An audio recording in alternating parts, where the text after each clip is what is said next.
Hello ವೀಕ್ಷಕರೇ, welcome back to Harshita channel. ನಾನು ಹರ್ಷಿತಾ. ನಾನಿವತ್ತು ಒಂದು ಮಶ್ರೂಮ್ ಬಿರಿಯಾನಿ ಹೇಗೆ ಮಾಡೋದು ತೋರಿಸ್ಕೊಡ್ತಿದ್ದೀನಿ. ಮಶ್ರೂಮ್ ಬಿರಿಯಾನಿಗೆ ನಾವಿವತ್ತು ನಾಟಿ ಸ್ಟೈಲಲ್ಲಿ ಮಾಡೋಣ ಅಂತ ಹೇಳಿ ಮಸಾಲೆ ರುಬ್ಬಿಟ್ಕೊಂಡಿದ್ದೀನಿ. ಮಸಾಲೆ ವ್ಲಾಗ್ ಕೂಡ ನಾನು ಆಲ್ರೆಡಿ ಮಾಡಿರೋದ್ರಿಂದ ವಿಡಿಯೋ ಇದೆ, ಹೋಗಿ ನೋಡಿ ಚಾನಲ್ನಲ್ಲಿ.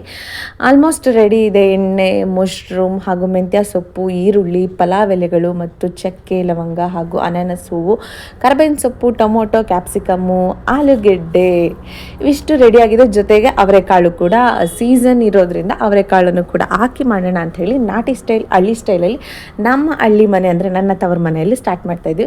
ಮೊದಲಿಗೆ ಸ್ಟವ್ ಹಚ್ಚಿ ದೊಡ್ಡ ಪಾತ್ರೆ ಅಂದರೆ ಇವತ್ತು 4 ಸೇರು ಅಕ್ಕಿಗೆ ಮಾಡ್ತಾ ಇರೋದ್ರಿಂದ ದೊಡ್ಡ ಪಾತ್ರೆನ ಇಟ್ಟು ಅದಕ್ಕೆ 1/4 ಲೀಟ್ರಷ್ಟು ಎಣ್ಣೆನ ಹಾಕಿ ಕಾದ ಎಣ್ಣೆಗೆ ಪಲಾವ್ ಎಲೆ ಹಾಗೂ ಪಲಾವ್ ಸಾಮಾನು ಏನೇನಿರುತ್ತೆ ಅಂದರೆ ಓಂಕಾಳು ಇರ್ಬೋದು, ಮತ್ತು ಅನಾನಸ್ ಹೂವು, ಈ ಕಪ್ಪು ಹೂವು, ಈ ಥರದ್ದೆಲ್ಲವನ್ನು ಪಲಾವ್ ಸಾಮಾನು ಅಂತ ಹೇಳಿದ್ರೆ ನಿಮಗೆ ಅಂಗಡಿನಲ್ಲಿ 10 ರೂಪಾಯಿಗೆ ಒಂದು ಸೆಟ್ ಕೊಡ್ತಾರೆ.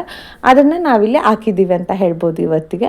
ನೆಕ್ಸ್ಟು ಅದನ್ನು ಫ್ರೈ ಆಗಿದ್ದಕ್ಕೆ ನೆಕ್ಸ್ಟ್ ಈರುಳ್ಳಿಯನ್ನು ಹಾಕಿ ನೀಟಾಗಿ ಫ್ರೈ ಮಾಡ್ಕೋಬೇಕು. ಯಾವಾಗಲೂ ಈರುಳ್ಳಿನ ನೀವು ಫ್ರೈ ಮಾಡ್ಕೋಬೇಕು ಅಂದಾಗ ಸ್ವಲ್ಪ ಉರಿ ಅಂದರೆ ಸ್ಟವ್ದು ಫ್ಲೇಮ್ನ ಕಮ್ಮಿ ಮಾಡ್ಕೊಳ್ಳಿ. ಸ್ಟವ್ದು ಫ್ಲೇಮ್ನ ಕಮ್ಮಿ ಇಟ್ಕೊಂಡಾಗ ಏನಾಗುತ್ತೆ, ಈರುಳ್ಳಿ ಚೆನ್ನಾಗಿ ಫ್ರೈ ಆದರೆ ಆ ಘಮ ಮತ್ತು ಆ ಸ್ಮೆಲ್ ತುಂಬಾ ಚೆನ್ನಾಗಿರುತ್ತೆ ಅಂತ ಹೇಳ್ಬೋದು. ನಿಮ್ಮ ಪಲಾವ್ ಚೆನ್ನಾಗಾಗುತ್ತೆ ಅಂತ ಹೇಳ್ಬೋದು. ಬಿರಿಯಾನಿ ಏನು ಮಾಡ್ತಿರ್ತೀರ ಅದು ತುಂಬ ಚೆನ್ನಾಗಿ ಬರುತ್ತೆ. ಈರುಳ್ಳಿ ಚೆನ್ನಾಗಿ ಫ್ರೈ ಆಗಬೇಕು ಅಂದರೆ ಒಂದು 10 ಮಿನಿಟ್ಸ್ ಆದರೂ ಬೇಕು, ಯಾಕೆಂದರೆ ಲೋ ಫ್ಲೇಮಲ್ಲಿ ಫ್ರೈ ಆಗೋದಕ್ಕೆ. ಈಗ ನೋಡ್ತಾ ಇದ್ದೀರಲ್ಲ, ಈರುಳ್ಳಿ ಫ್ರೈ ಆಗಿದೆ.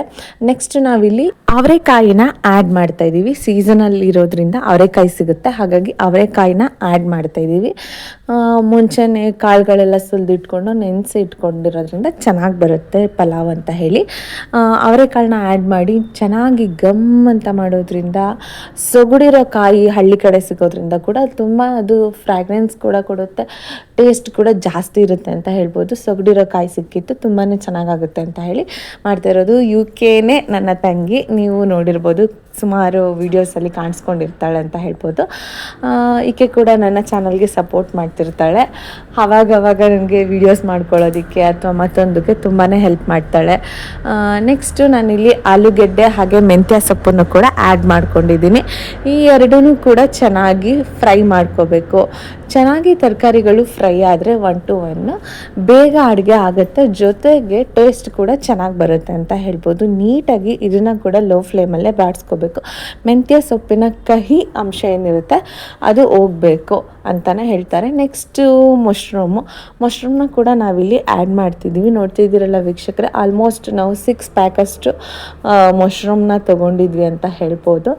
ಈಗ ಮಶ್ರೂಮ್ನ ಕೂಡ ನೀಟಾಗಿ ತೊಳೆದು ಕಟ್ ಮಾಡಿ ಹಾಕ್ಕೊಂಡಿದ್ದೀವಿ. ಇದನ್ನು ಕೂಡ ನೀಟಾಗಿ ಫ್ರೈ ಮಾಡ್ಕೋಬೇಕು. ಮಶ್ರೂಮ್ ಏನಿರುತ್ತೆ ಅದರದ್ದು ನೀರು ಅಂಶ ಬಿಟ್ಕೋಬೇಕು, ಇಲ್ಲ ಅಂತಂದರೆ ಅದು ಟೇಸ್ಟ್ ಸರಿ ಹೋಗಲ್ಲ ಅಂತ ಹೇಳಿ ಚೆನ್ನಾಗಿ ಫ್ರೈ ಮಾಡ್ಕೋಬೇಕು. ಜೊತೆಗೆ ಸ್ವಲ್ಪ ರುಚಿಗೆ ಬೇಕಾದಷ್ಟು ಸಾಲ್ಟ್ನ ನಾವಿಲ್ಲಿ ಆ್ಯಡ್ ಮಾಡ್ಕೋತಿದ್ದೀವಿ.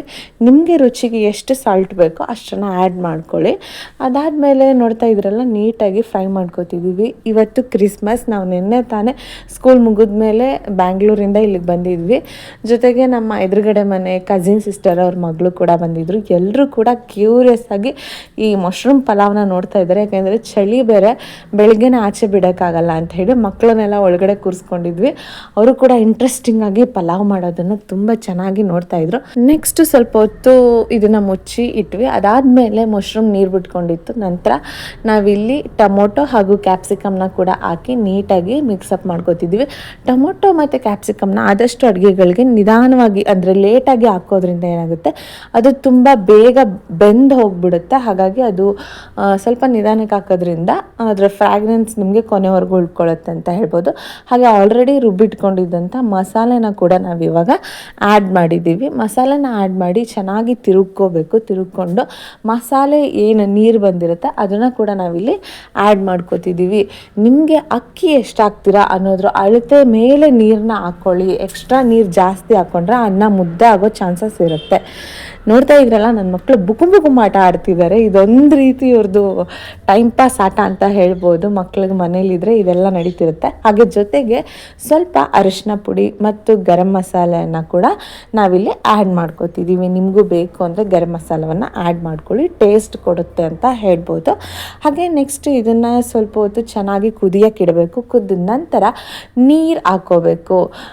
1:2 ಅಂತ ಹೇಳ್ತಾರೆ ಅಕ್ಕಿಗೆ. ಅಂದರೆ ಅಕ್ಕಿ 1 ಲೋಟ ಆದರೆ ನೀರು 2 ಲೋಟ. ನಾವಿಲ್ಲಿ 4 ಸೇರಿಗೆ ಮಾಡ್ತಾ ಇರೋದ್ರಿಂದ ಒಂದು ಪಾತ್ರೆ, ದೊಡ್ಡ ಪಾತ್ರೆಗೆ ಅಳತೆ ತೊಗೊಂಡು ಆ ಅಳತೆನಲ್ಲಿ 1:2 ನೀರನ್ನ ಹಾಕ್ಕೊಂಡ್ವಿ. ಚೆನ್ನಾಗಿ ನೀರು ಕುದಿಬೇಕು. ಚೆನ್ನಾಗಿ ನೀರು ಕುದೀತಾ ಇರಬೇಕಾದ್ರೆ ನಮಗೆ ಗೊತ್ತಾಗ್ಬಿಡುತ್ತೆ, ಆ ಸ್ಮೆಲ್ಲಲ್ಲೇ ಗೊತ್ತಾಗುತ್ತೆ ಅಡುಗೆ ಎಷ್ಟು ಸೂಪರಾಗಿದೆ ಅಂತ ಹೇಳಿ.